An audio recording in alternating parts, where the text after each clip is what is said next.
चमकती हुई लाइटें और गलियों में घूमते हुए लोग एक मंजर पेश कर रहे थे, जैसे कि दुनिया ख्वाबों की सरजमीन बन गई हो। इसी शहर की एक खामोश गली में एक खूबसूरत लड़की आरा अपनी खिड़की से बाहर देख रही थी। इसकी आंखें शहर की रौनक से नहीं बल्कि एक खास शख्स की तलाश में थीं।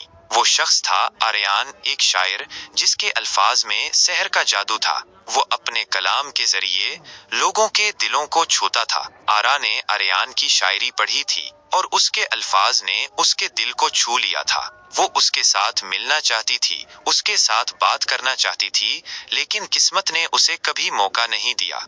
एक रात आरा ने एक किताब की दुकान में जाने का फैसला किया। वो उम्मीद कर रही थी कि शायद वो वहां आर्यान को मिल सके।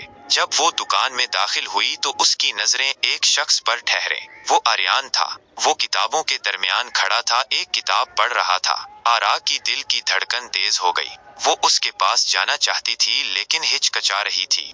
आखिरकार हिम्मत करके वो आर्यान के पास गई। क्या आप आर्यान हैं? उसने पूछा, शर्मिंदगी से सर झुकाकर। आर्यान ने हैरानी से इसकी तरफ देखा और फिर मुस्कुराया। हाँ, मैं हूँ। आप? उसके बाद दोनों ने घंटों बात की। उन्होंने शायरी, अदब और जिंदगी के बारे में बात की। आरा को ऐसा लगा जैसे वो आर्यान को पहले से जानती हो।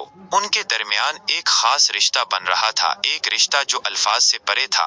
वो रात के वक्त तक बात करते रहे। जब आरा घर जाने के लिए उठी तो आर्यान ने उसे रोका। आप बहुत खूबसूरत हैं आरा, उसने कहा। उसकी आंखों में एक खास चमक थी।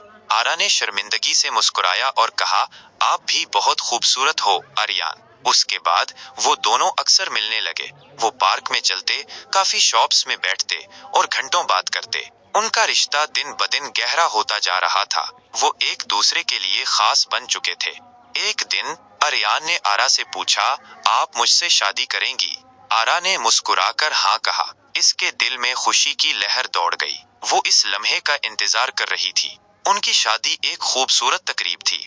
दोस्तों और खानदान वालों ने उनकी खुशी में शिरकत की और इस तरह दो दिल एक हो गए, एक ऐसा रिश्ता जो हमेशा के लिए रहेगा।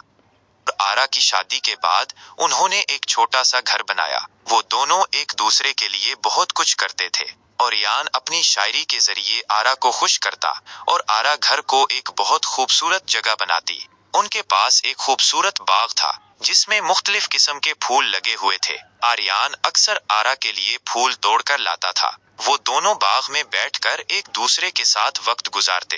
एक दिन आरा को पता चला कि वो हामिला है। ये खबर सुनकर आर्यान बहुत खुश हुआ। वो दोनों एक बच्चे के आने का बेसब्री से इंतजार कर रहे थे।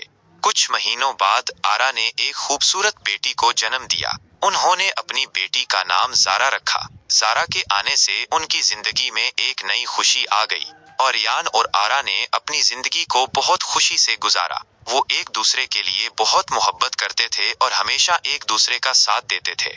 ये कहानी यहाँ खत्म होती है, लेकिन यहाँ से मजीद कहानियां बन सकती हैं। मसलन, ज़ारा बड़ी होकर क्या बनती है? आर्यान की शायरी में क्या तब्दीली आती है? आरा और आर्यान को जिंदगी में और क्या चैलेंजेस का सामना करना पड़ता है?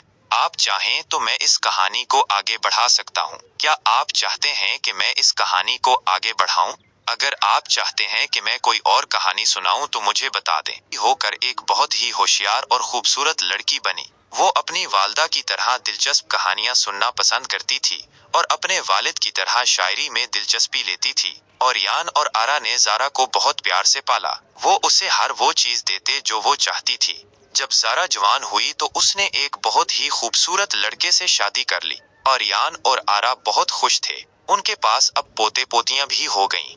आर्यान और आरा की उम्र बढ़ती चली गई लेकिन उनकी मोहब्बत में कोई कमी नहीं आई। वो हर वक्त एक दूसरे के साथ रहते थे। वो अक्सर बाग में बैठकर अपनी जवानी के दिनों की बातें करते थे। एक दिन आरा बीमार हो गई। इसकी बीमारी दिन ब दिन बढ़ती चली गई। आर्यान उसकी बहुत देखभाल करता था, लेकिन आरा को बचाना नामुमकिन था। आखिरकार आरा इस दुनिया से चली गई। आरा की मौत से आर्यान बहुत गमगीन हुआ। वो दिन रात आरा को याद करता रहता था, लेकिन उसे आगे बढ़ना था। उसने ज़ारा और पोते पोतियों के लिए जिंदगी गुजारने का फैसला किया। आर्यान ने अपनी जिंदगी के आखिरी दिनों में अपनी शायरी पर ज्यादा तवज्जो दी। इसने आरा के लिए बहुत सी नज़में लिखीं, وہ ان نظموں میں اپنی محبت کا اظہار کرتا تھا۔ آخرکار آریان بھی اس دنیا سے چلا گیا۔ آریان اور آرا کو ایک ہی قبر میں دفن کیا گیا۔ یہ کہانی یہاں ختم ہوتی